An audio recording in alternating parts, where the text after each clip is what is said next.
The drama begins. The freaking drama begins.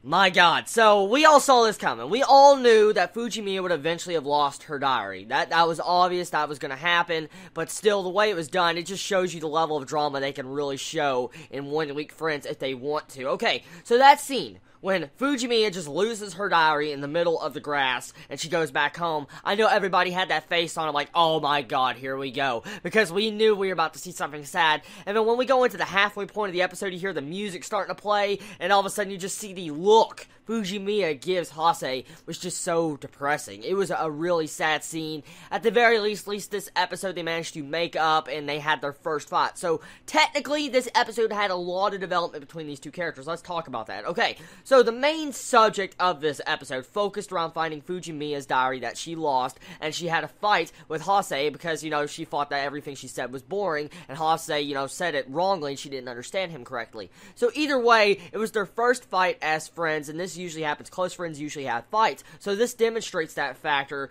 and I like the way it was handled. I really do. I like the way, pretty much, even though they fought, they had an argument, they managed to make it up in one episode and didn't drag over constantly for over 3 to 4 episodes. That made it very annoying. So I give One Week Friends that. It did a good job handling its drama in a way that didn't bore a lot of its audiences, so I give it that. So really, we found out something very interesting in this episode. I don't know if a lot of people keyed in on it. I've been making a ton of freaking theories about Shogo, Fujimiya, Hase, different things going on with memory loss, and why, you know, Fujimiya's losing her memory, and how she can remember Shogo.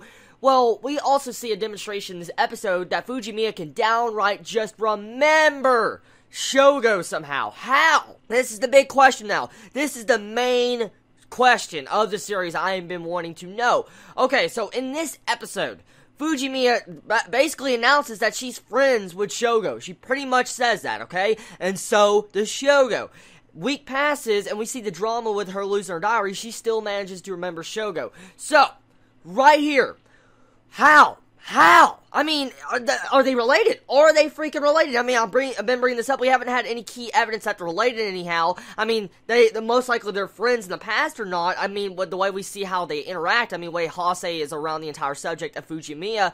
But still, what's the relationship between these two? I brought up a theory last week saying most likely maybe Shogo has the same type of memory loss as Fujimiya, because he seems to be too distant, he seems to be detached. Maybe that could explain why Fujimiya can remember him, since they might have the same memory loss. I don't know how far the supernatural element is willing to go in One Week Friends. But someone brought up an interesting theory last week. The reason why Shogo could remember certain things if he does have memory loss is because if you look at it, he always treats people as a distance, like he doesn't like them, or he's very mean about it. I mean, look how he treats Hase. In certain senses, he's a good character and not a good character at the same time. So maybe he treats like he's distant at the same time to be able to remember memories. Maybe this is his trick to be able to remember things. That's why he does it towards Fujimiya. So either way, it still doesn't answer the question of pretty much how is Fujimiya remembering Shogo. What the hell? I mean, this is the question I want to know, because there's so many things here. I mean, we get to see the drama between Hase and Fujimiya, but how is she able to remember him? So, okay, so getting off that subject, let's talk about this episode's actual animation quality and music. I love the music in that second half segment. Oh my god, the freaking music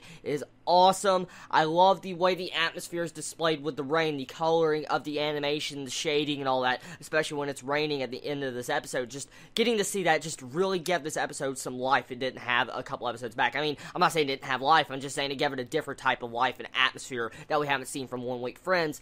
Overall, I liked this episode. It was a very good episode. What did this episode accomplish? It gave us a taste of the drama. It shows there's some more mystery behind Fujimiya and Shogo. We also see that, you know, the drama is displayed in just one episode. So everybody, tell me your thoughts on this episode of One Week Friends. Did you enjoy it? Did you hate it? What was your favorite moment about it? And do you feel like this series is going to be just freaking epic eventually? Do you feel like they're going to explain this entire relationship between Fujimiya and Shogo? So everybody, love you so much. Please be safe. Chibi out.